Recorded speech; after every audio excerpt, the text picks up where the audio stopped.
Welcome back to the Navigant Credit Union Broadcast Center. I'm Josh Fenton, and with me is Providence College professor Bozigian. You can call me Kirk. You're going to allow me to call you Kirk? You can call me Kirk. I let my students do it. So. I'm surprised you're allowing me. Very interesting story. You go from a sort of working on one of the most iconic toys in the history of the world, literally, the G.I. Joe, and now you're in Providence College land. Talk about, let's go to the beginning of G.I. Joe.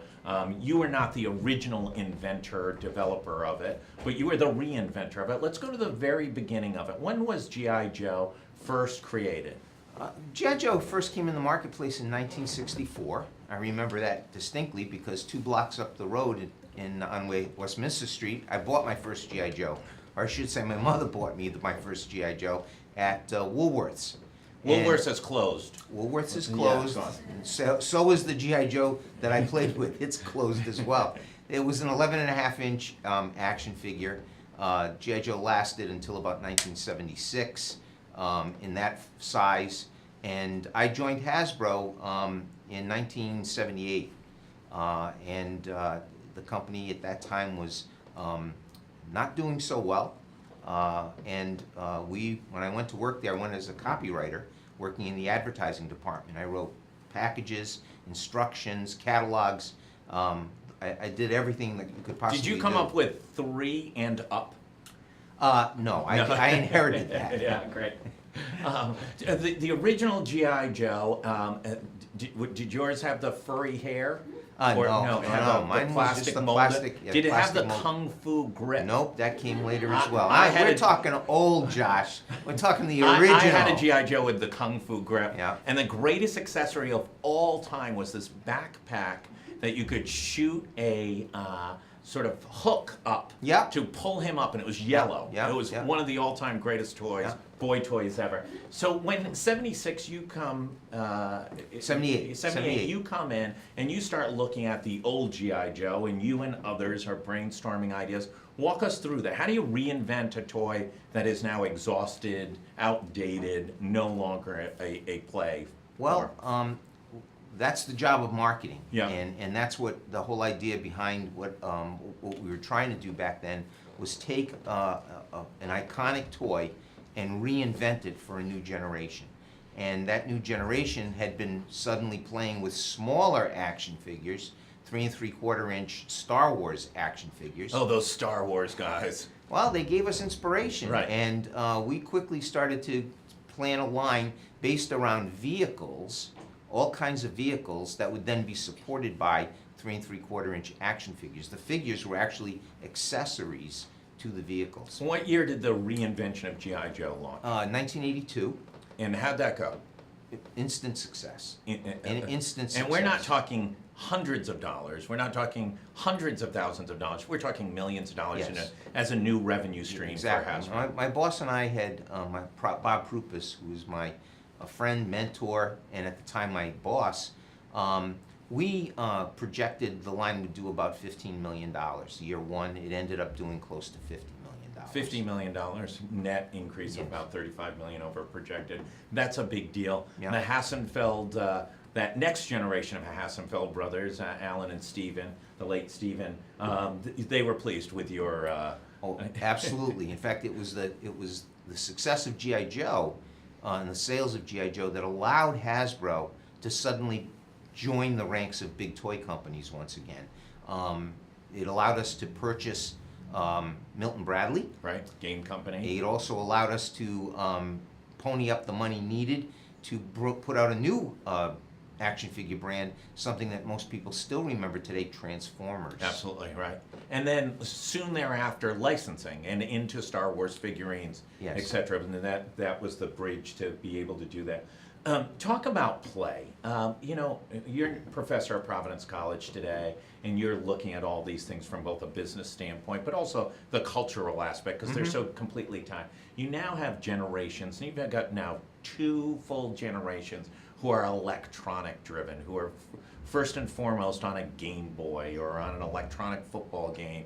They're on a computer, they're on a PS2, they're on some type of device. What's lost in that? Because the imagination was so profound when you had your little figurines Yep. and they were stacked on your bookshelf and they were attacking each other or whatever they were doing. What's lost in that for kids? You said it, Josh. You used the word. Imagination is what's lost.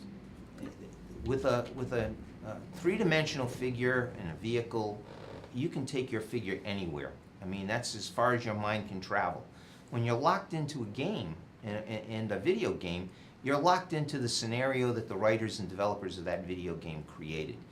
Kids love it. They still Right. play with it, but you're losing a little bit of the fun and the imagination that younger generations or older generations had. Do you see any chance that that sort of figurine-driven, hand play, simple style of toy will revert and have a renaissance? Or do you think they just get, it's going to be virtual reality will be the next progression for 4-year-olds? If I had the answer to that, I'd be inventing it with my business partners right now. I think the answer is there'll always be a place for toys. Yeah. It's just how do we interpret what those toys are?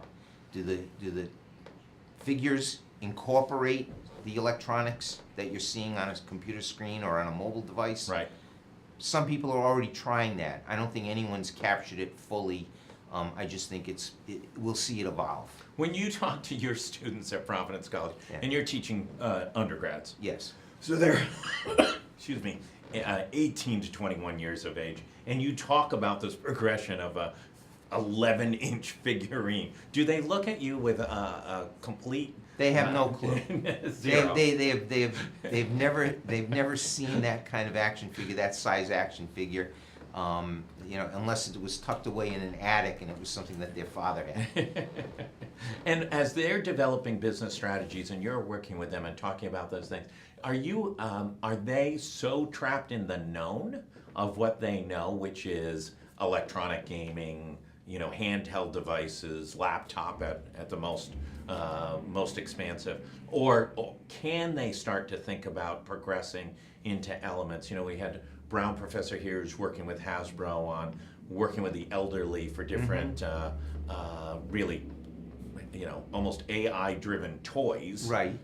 to be companions to older people. Yep. people. Do you see? Can they even adapt? Think about these other progressions of how toys can interact with their lives. Well, I don't teach them specifically toys. I teach them Right. marketing in general. But we do one of the exercises that I do have with them is they have to create a product, and they use the whole semester to actually develop and create their own product as a team, and then they have to market that product. And it's always interesting to see how the class divides up. You have some students who gravitate towards the electronic technology, high technology area, until I have to rein them in. And I say, look, I gave you a retail price limit of $19.99. Yeah, right. So you got to think a little more realistically. And then I have students. One of the topics I give them, or one of the things I give them that they can probably try and develop, is a toy for college students. And Isn't college a toy? well, it can be, I guess. But what we try and do is I try and get them to think about some kind of activity, game, toy they play with as a college student. And over the years, the last 5 or 6 years that I've been teaching at PC, students have come up with some pretty interesting ideas. Was it any of your classes that came up with beer pong? No, but I can tell you this. I've had students who've come up with a really radical new way of playing beer pong, and that I've told them, you should be taking this to another company and seeing if you can get somebody to invest in this idea. How far are you helping these students progress their ideas? Are they getting all the way to the thought and the development level in which they're ready to go on developing a prototype? It depends. They have to develop a prototype for my class. So that can be, anything from a cardboard model. I've actually had some students who have friends at WPI, Worcester Polytech, who have actually put together CAD programs where they print out three-dimensional 3D, plastic yeah. models. So they've gone to that extreme. But I don't require that. I just ask them to put together some type of prototype out of cardboard, foam core, anything that just three-dimensionally represents their idea. and they've come up with some pretty interesting items. Do you get any sense of what the next big progression is? You know, you're seeing massive consolidation. Toys R Us out of business. Literally where most Americans have bought toys for the last 2 generations. 1,000 stores closing in a 12-month period of time. Hasbro and Mattel in some level of discussions, or certainly Wall Street has reported that they've been some level of discussion about a merger. Where is the toy industry going? And is it, as we've seen with Hasbro, really much more of an entertainment style of movies and gaming and then some third tier toy development? I think this is going to be a year or two of the toy industry sorting itself out. I think what I think we're going to see is a return, so to speak, to where toys were before the era of Toys R Us. Yep. And that means you're going to see more retailers using toys the way they were sold to us when we were kids, or certainly when I was a kid. Department stores would use toys in the fourth quarter to draw mom and dad in as loss leaders to then get them to buy other things. And so I think you're going to see a lot of retailers. The business doesn't go away. Right. You know, nature abhors a vacuum, and the fact that Toys R Us has gone away doesn't necessarily mean all 10 to 15% of the toy industry is going to go away, which is what Toys R Us market share was. Best Buy just opened their first store in 7 or 10 or 11 years. It was a remarkably long period of time. Could you see Hasbro opening up some retail locations in key flagship kind of styles in New York or Chicago? Interesting that you say that. When I was at Hasbro, one of the things we were working on was creating a whole direct marketing program that I was in charge of at the time, of selling Hasbro toys directly to consumers. Yeah. We backed away from that Yeah. because it angered one of our bigger retailers, Yeah. Toys R Us. Right. I think now there could be an opportunity for someone like a Hasbro, who is more of an entertainment company. Absolutely. Who has alliances with so many other big entertainment companies like Star Wars, like Marvel. There could be an opportunity for Hasbro to open up its own Dave and retail Buster stores. style virtual reality. Exactly. All sorts of integration. Exactly. But you mentioned Best Buy too, and the point I was trying to make about loss leaders, Best Buy is putting in toy departments into their stores. And I think that's what you're going to start seeing. More and more, Barnes & Noble.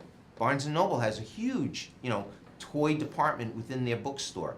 And when I say huge, I mean it's like a specialty retailer. Right. Lots of Legos, lots of action figures, specialty collector action figures. I can see them cutting back on their CD, DVD aisles, which most people don't even buy CDs or DVDs We got a anymore. CD the other day. Yeah. We didn't have a computer that had a CD-ROM. Exactly.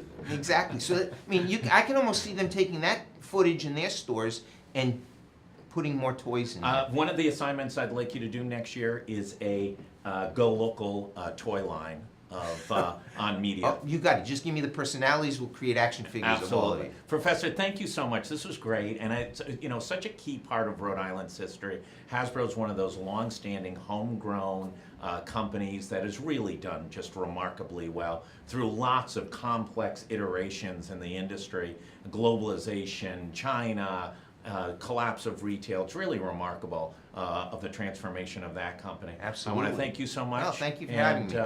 We'll be right back in 1 second with our next guest.